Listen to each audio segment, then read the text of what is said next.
চাঁপাইনবাবগঞ্জের শিবগঞ্জে দুই ভাই গুমের ঘটনায় বাদীদের মামলা তুলে নেওয়ার হুমকির প্রতিবাদে বিক্ষোভ মিছিল অনুষ্ঠিত হয়েছে। বৃহস্পতিবার দুপুরে উপজেলার ধোবরা বাজারে এ বিক্ষোভ মিছিল অনুষ্ঠিত হয়।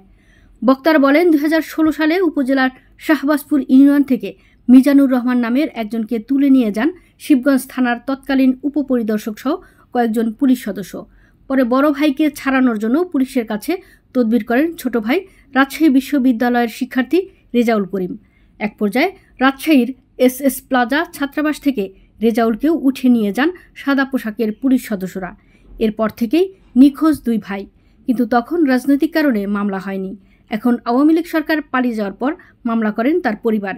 এতে আসামিরা ক্ষিপ্ত হয়ে বাদীকে মামলা তুলে নিতে বিভিন্ন ধরনের হুমকি দিয়ে আসছে। এতে তারা শঙ্কিত।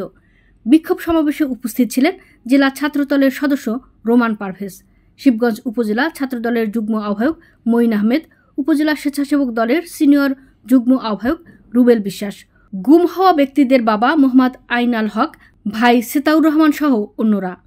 ডক্টর ইউনূস সরকারের কাছে আমার বিনীত আবেদন, ওনারা যদি জীবিত থাকে তাহলে ওনাদেরকে যেন তাদের পরিবারের কাছে ফিরিয়ে দেওয়া হয়।